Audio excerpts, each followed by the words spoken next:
వెనక్కి తగ్గ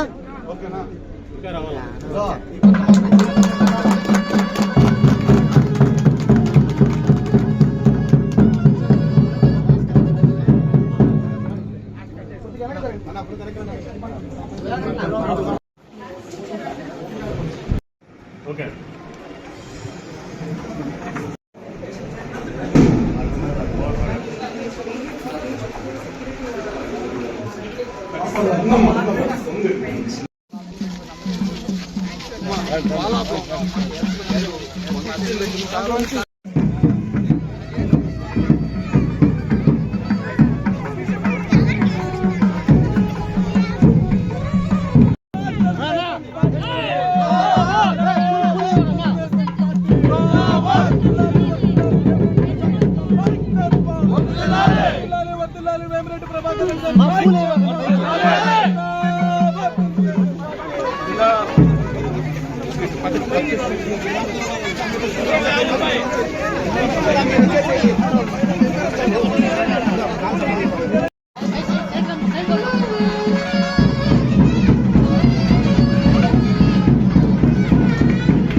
ఎద్దలపూడి ఎన్నదాదమ్మా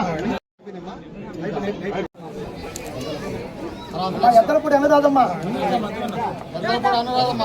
ఏం ఇస్తారా అందరు రాకుండా తీసుకునే వాళ్ళు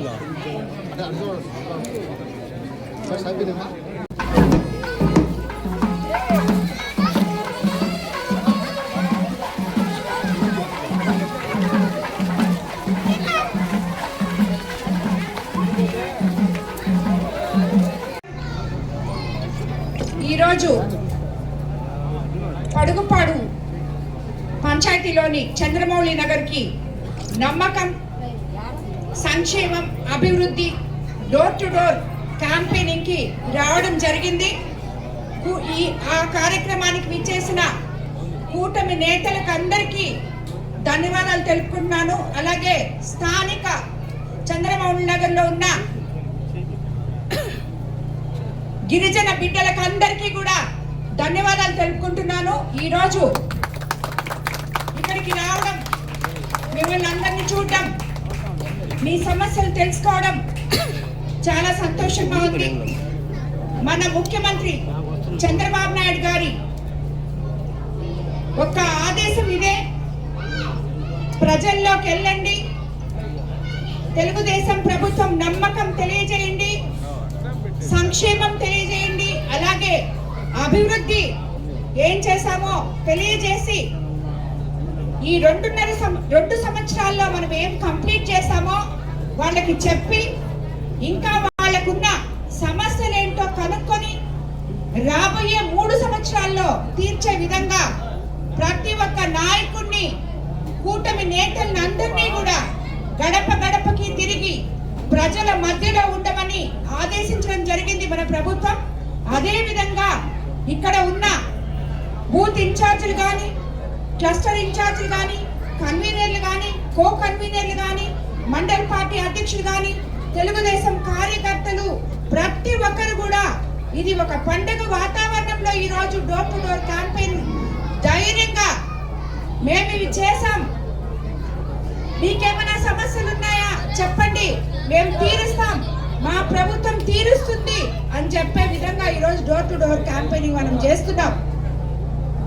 అది అర్థం కాని ప్రతిపక్షాలు ఏం చేశారని చెప్పి డోర్ టు డోర్ క్యాంపెయినింగ్ తిరుగుతున్నారంటున్నారు. ఏం చేయలేదు. సూపర్ 6 చెప్పాం, సూపర్ హిట్ చేశాం. ఇక్కడ ఇంతమంది గిరిజన బిడ్డలు ఉన్నారు. ఈ రోజు వాళ్ళందరూ కూడా చెప్పారు, ప్రతి ఒక్క ఇంట్లో అవ్వాతాతలకి 4,000 పెన్షన్ వస్తుంది, అలాగే దివ్యాంగులకి 6,000 వస్తుంది, డిసేబుల్డ్ వాళ్ళకి 15,000 వస్తుంది, తల్లికి వందనం. ఎంతమంది పిల్లలు ఉంటే అంతమంది పిల్లలకి తల్లికి వందనం ఇస్తున్నాం. స్త్రీ శక్తి కింద మహిళలందరూ ఫ్రీగా బస్సులో ప్రయాణం చేస్తున్నారు. ఉచిత గ్యాస్ సిలిండర్లు ఇస్తామని చెప్పాం, అవన్నీ ఇచ్చాం. అదే విధంగా పొలం ఉన్న వాళ్ళకి అన్నదాత సుఖీభవ ఇచ్చాం, ఆటో వాళ్ళకి ఆటో సేవలో ఇచ్చాం, మత్స్యకారులకి మత్స్యకార సేవలో ఇచ్చాం. అలాగే అన్నిటికన్నా ముఖ్యంగా రాష్ట్రం మొత్తం 200 చిల్లర అన్నా క్యాంటీన్లు పేదవాడికి 5 రూపాయలకే కడుపు నిండా కమ్మటి భోజనం జరిగే విధంగా ఏర్పాటు చేయడం జరిగింది. ఇవన్నీ ఒక ఎత్తు అయితే మీరందరూ చూసారు. ఇప్పుడు ఇక్కడ స్కూళ్ళల్లో కూడా అంగన్వాడీ టీచర్లు ఉన్నారు ఎంతో మంది, వాళ్ళందరికీ కూడా తల్లికి వందనం పడే విధంగా చూసాం. పరిశుభ్రమైన భోజనం వండేదానికి వాళ్ళకి ఇంజెక్షన్ స్టవ్ పాత్రలు ఇవ్వడం జరిగింది. అలాగే స్కూల్స్ లో సన్న బియ్యంతో భోజనం పెడుతున్నాం. సో చేసినవన్నీ ఎన్నో ఉంటే అవన్నీ పక్కన పడేసి మెగా డిఎస్సి 16,000 మందికి ఉద్యోగాలు ఇచ్చాం. డిఎస్సికి అర్థమే తెలియకుండా 5 సంవత్సరాల పాలనలో డిఎస్సి అంటే ఏంటో తెలియకుండా ఇప్పుడు కాలేజీలో ఉన్న ఓనర్లందరూ ఆ పిల్లల్ని చదువుకోనీయకుండా మా కోసం వచ్చి రోడ్లలో తిరగండి అని మెగా డిఎస్సి కార్యక్రమంని తలపెట్టి ఆ పిల్లల్ని చదువుకోనీయకుండా తప్పుదారి పట్టే విధంగా ఈ రోజు రాజకీయంగా వాడుకుంటున్నారు పసిబిడ్డల్ని. కానీ 16,000 మంది మెగా డిఎస్సి టీచర్లు వచ్చిన వాళ్ళు 16x4 ఇంతమంది కుటుంబ సభ్యులు లబ్ధి పొందుతుంటే వాళ్ళ ఆత్మవిశ్వాసం మీద, వాళ్ళు తెచ్చుకున్న ఉద్యోగాల మీద వీళ్ళకి అవగాహన లేకుండా వాళ్ళ ఆత్మ గౌరవం మీద దెబ్బ కొడుతున్నారు. మెగా డిఎస్సి అనేది ఎందుకు? మీరు 1924 వరకు ఇంత తెలిసిన వాళ్ళు, ఇంత నాలెడ్జ్ ఉన్న వాళ్ళు, ప్రతి పేజీ మీకు తెలిసినప్పుడు, ప్రతి జీవో మీకు తెలిసినప్పుడు ఎందుకు మెగా డిఎస్సి గత 5 సంవత్సరాలు ఇవ్వలేదు అని నేను మిమ్మల్ని అడుగుతున్నా. అప్పుడు ఇచ్చుండకూడదా? ఈ 16,000 మంది అప్పుడే ఫుల్ఫిల్ అయ్యి 5 సంవత్సరాలు వాళ్ళందరూ లబ్ధి పొందుండేవాళ్ళు కదా. మీరు చాలా శుద్ధంగా ఇచ్చుండేవాళ్ళు కదా. అప్పుడు ఎందుకు లేదు? ఇప్పుడు ఎందుకు ఇస్తున్నారు? ఇప్పుడు ఎందుకు మాట్లాడుతున్నారు మేము ఇచ్చిన దాని గురించి? అసలు ఇవ్వనే లేదు. కనీసం మీరు ఇచ్చుంటే ఈరోజు విద్యాశాఖ మంత్రి గురించి మాట్లాడే అర్హత ఎవరికీ లేదు. రాష్ట్రంలో విద్యాశాఖని ఒక అద్భుతంగా తీర్చిదిద్దుతున్నారు. ఈ రోజు నెల్లూరు జిల్లాలో ఉన్న స్కూల్స్ చూస్తే, నెల్లూరు టౌన్ లో చూస్తే స్కూల్స్ మీరు ఒకసారి పేద ప్రజలు ఎలాగా బాగున్నారో చూడొచ్చు. అలాగే కోవూరు కాన్స్టిట్యున్సీలో ప్రతి దగ్గర ఉన్న స్కూల్స్ అన్ని సిఎస్ఆర్ ఫండ్స్ తో, ఫౌండేషన్ ఫండ్స్ తో ఇన్ఫ్రాస్ట్రక్చర్ చేస్తున్నాం. కనీసం వంట చేసుకోవడానికి గదులు లేవు, బాత్రూములు లేవు, ఆడపిల్లలు ఇబ్బంది పడుతున్నారు, ప్రహరీ గోడలు లేవు, ఏమీ లేవు. రోడ్లు సరే మీరందరూ చూసారు ఎన్ని గుంటలు ఉన్నాయో. అవన్నీ వదిలేసి ఈ రోజు 2.5 సంవత్సరంలో ఒకవైపు సంక్షేమము, మరోవైపు అభివృద్ధి రెండు చేసి లెక్కలతో సహా మీ ముందర పెడుతుంటే దానికి అర్థం పర్థం లేని మాటలు మాట్లాడుతున్నారు. కాబట్టి మనమందరం, మీరందరూ తెలుగు కూటమి నేతలందరూ కూడా, ప్రతి ఒక్కరు ఇక్కడ ఎంతమంది యువత ఉన్నారు, రాబోయే రోజుల్లో మన కొడవలూరు మండలంలో కోవూరు కాన్స్టిట్యున్సీలోనే కిసాన్ సెస్ లో ఎన్నో పరిశ్రమలు రాబోతున్నాయి. అందరికీ ఉద్యోగాలు వస్తాయి. ఇక్కడ ఉన్న యువతంతా చదువుకొని వాళ్ళు ఉద్యోగాలు లేక ఎంతో మంది ఇబ్బంది పడుతున్నారు. ఈ రోజు మన ప్రభుత్వం వచ్చిన తర్వాత 30 సంవత్సరాల నుంచి మూలపడిపోయిన కిసాన్ సెస్ ని పారిశ్రామిక వాడగా తీర్చిదిద్దడం జరిగింది. జిల్లాలో బీపీసీఎల్ వచ్చింది. అలాగే వైజాగ్ లో ఎన్నో పరిశ్రమలు వస్తున్నాయి. ఇవన్నీ ఎవరి కళ్ళకి కనపట్టలేదు.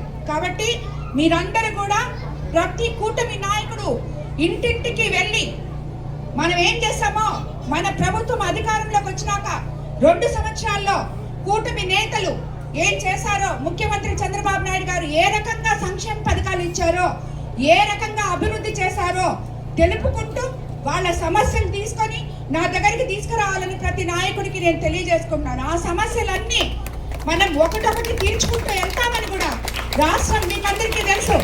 గత 5 సంవత్సరాల్లో ఆర్థిక వ్యవస్థ అస్తవ్యస్తంగా ఉండింది. ఈ రోజు సరిదిద్దుకుంటూ 2 సంవత్సరాల్లోనే మనం ఇన్ని చేస్తాం. రాబోయే 3 సంవత్సరాల్లో మరింత ఎక్కువగా చేస్తామని కూడా మీకు అందరికీ తెలియజేసుకుంటూ ఈ రోజు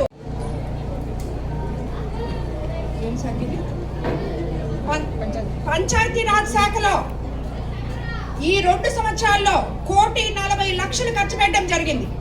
52 లక్షలతో 7 సీసీ రోడ్లు వేసాం. ఈ రోజు 23 లక్షలతో నిర్మించుకుంటున్న విలేజ్ హెల్త్ సెంటర్ మనం ఈ రోజు ఓపెన్ చేసుకోవడం జరిగింది. 20 లక్షలతో నిర్మిస్తున్న మరో విలేజ్ సెంటర్ కూడా త్వరలో పూర్తి కాబోతుంది. మరో 42 లక్షలతో పడుగుపాడు 3వ సచివాలయం పరిధిలో కొత్త హెల్త్ సెంటర్ కూడా మంజూరైంది. ఈ రోజు 3,50,000తో సామాజిక వికాస భవనం కూడా పడుగుపాడు కేఆర్ఆర్ నగర్ లో షాదీ మంజిల్ కూడా ఏర్పాటు ప్రతిపాదనలు పంపించున్నాం. ఈ లెక్కను చూస్తే పంచాయతీ రాజ్ లో 1,40,00,000 ఖర్చు పెట్టాం. అంటే ఇరిగేషన్ శాఖ తీసుకుంటే పడుగుపాడులో 17,34,000తో పడుగుపాడు కాలువ స్లూయిస్ కాలువకు స్లూయిస్ 7,80,000తో పంట కాలువల మరమ్మతులు 9,95,000తో పడుగుపాడు నల్లచేను కాలువ పూడికి తీత 15,50,000తో లేగుంటపాడు ఛానల్ పై స్లాబ్ కల్వర్ట్ నిర్మాణం 18,50,000తో నల్లచేను కాలువ 19,90,000తో సదరన్ ఛానల్ కాలువకి రక్షణ గోడలు 4,40,000తో సదరన్ ఛానల్ సైడ్ స్లూయిస్ నిర్మాణానికి టెండర్లు పూర్తయ్యాయి. త్వరలో పనులు ప్రారంభం కాబోతున్నాయి. అంటే ఇరిగేషన్ శాఖలో ఒక్క పడుగుపాడులో ఈ 2 సంవత్సరాల్లో 93 లక్షలు పెట్టడం జరిగింది. అలాగే విద్యుత్ శాఖలో 51,55,000 ఇక్కడ పెట్టడం జరిగింది. పడుగుపాడులో 25,55,000తో ఎన్టీఆర్ కాలనీ, వినుకొండ వారి వీధి, స్టౌబిడి కాలనీ, పెద్ద పడుగుపాడు, హరిజనవాడ 500 kV ట్రాన్స్ఫార్మర్లు పెట్టించాం. 6 లక్షలతో కొత్త కేబుల్స్ వేయించాం. 8 లక్షలతో పడుగుపాడు పంచాయతీ కార్యాలయం, బండారు మన్యం చిన్న పడుగుపాడు వద్ద సింగిల్ ఫేస్ నుంచి 3 ఫేస్ ఫైబర్ లైన్స్ గా మార్పు చేయడం జరిగింది. 9,50,000తో చంద్రమౌళి నగర్ పడుగుపాడులో విద్యుత్ స్తంభాలు, చిన్న పడుగుపాడు గునిషా దర్గా దగ్గర 2,50,000తో సింగిల్ ఫేస్ ట్రాన్స్ఫార్మర్ కూడా ఇవ్వడం జరిగింది. అలాగే నుడా నుంచి స్ట్రాబెరీ కాలనీ నుంచి ఎలక్ట్రిక్ డివిజన్ ఆఫీస్ వరకు 35 లక్షలతో సీసీ డ్రైన్లు మంజూరు అవడం జరిగింది. పనులు ఆల్రెడీ జరుగుతున్నాయి. అలాగే ఆర్డబ్ల్యూఎస్ శాఖలో 47,25,000 పెట్టడం జరిగింది. 33,75,000తో Chandramouli Nagar railway track housing layout strawberry కాలనీలో సైడ్ డ్రైన్స్ 5 లక్షలతో 70,000తో Salchintala Padugupadu railway track housing layout ఇనబడుగు సెంటర్ పడుగుపాడు తాగునీటి పనులు 6 లక్షలతో సచివాలయం వద్ద శానిటరీ కాంప్లెక్స్ 1,80,000తో అంగన్వాడీ సెంటర్ల వద్ద టాయిలెట్స్ తాగునీరు సదుపాయం కూడా చేయడం జరిగింది. ఇక్కడ కూడా చంద్రమౌళి నగర్ లో ఇప్పుడే అంగన్వాడీ స్కూల్ చూపించారు. పిల్లలు వర్షం వస్తే బయట కూర్చుంటున్నారని చెప్పారు. తప్పకుండా దాన్ని కంప్లీట్ చేస్తాం. అలాగే మొన్ననే సిఎస్ఆర్ ఫండ్ ద్వారా ఈపీఆర్ ఫౌండేషన్ ద్వారా 25 లక్షలతో పడుగుపాడులో జడ్పీహెచ్ హెల్త్ హై స్కూల్ పునర్నిర్మాణానికి కూడా ప్రతిపాదనలు పంపించాం. అతి త్వరలో దాన్ని స్టార్ట్ చేస్తామని కూడా మీకు అందరికీ నేను తెలియజేసుకున్నాం. ఆల్రెడీ